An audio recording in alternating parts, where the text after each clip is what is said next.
Pembangkit listrik tenaga sampah atau PLTSA jadi bagian dari proyek energi terbarukan yang terus didorong pengembangannya. Selain jadi solusi sampah yang menumpuk di daerah, PLTSA juga mengambil bagian untuk menghasilkan energi bersih di bumi Indonesia.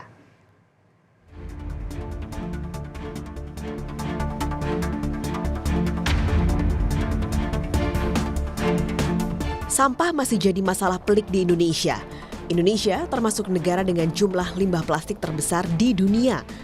Merujuk data Kementerian Lingkungan Hidup dan Kehutanan, Indonesia menghasilkan timbulan sampah sebesar 35,8 juta ton sepanjang 2022, naik 21,7% dibanding 2021, sekaligus jadi yang terbesar dalam 4 tahun terakhir.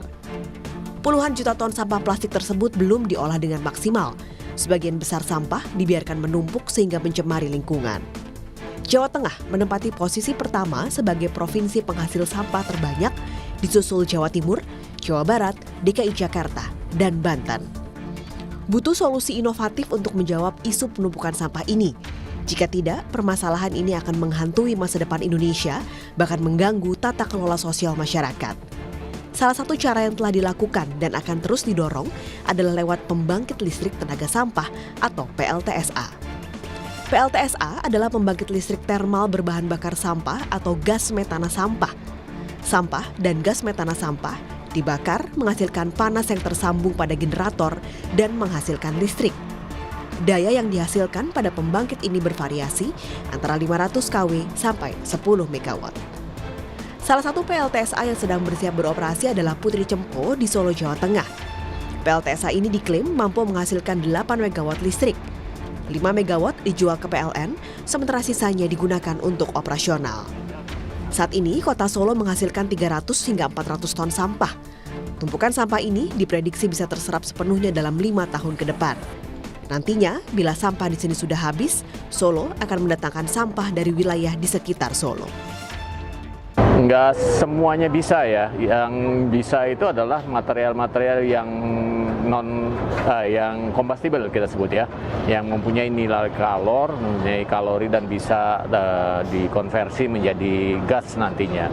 Material atau bahan-bahan yang non-kompatibel seperti batu, kaca, besi, konkrit, nah itu nggak bisa. Itu kita harus pilah dari awal dan disingkirkan sebelum kita proses menjadi bahan bakar. Periode testingnya itu commissioning, trialan dan sebagainya itu cukup lama memang. Karena tadi ini yang pertama, jadi kami juga ingin tahu kendala-kendala nanti operasional full itu apa dan kami bisa atasi sebelum operasional full dilakukan.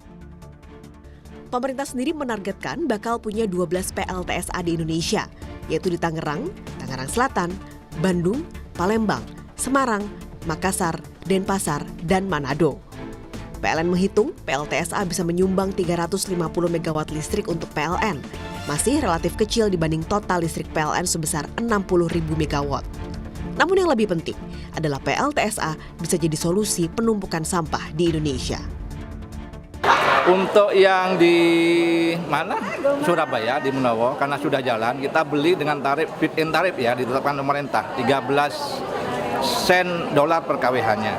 Jadi saya tidak tahu berapa kWh per bulannya, tapi 13 sen dolar per kWh itu lebih kurang 1 kWh-nya kira-kira ya hampir 2.000 ya.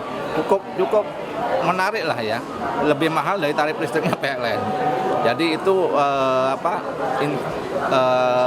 istilahnya kontribusi kami lah untuk ikut menyelesaikan bagaimana sampah di kota-kota bisa diutilisasi menjadi energi listrik. Jadi otomatis begitu listrik dari PLT sampah itu dihasilkan, dia udah masuk bagian dari jaringannya PLN dan tentunya akan habis dimanfaatkan di pelanggan-pelanggan terdekatnya dulu. Kementerian Energi dan Sumber Daya Mineral SDM pun berencana memasukkan pengelolaan sampah untuk memanfaatkan energi terbarukan, diatur dalam rancangan Undang-Undang Energi Baru dan Energi Terbarukan.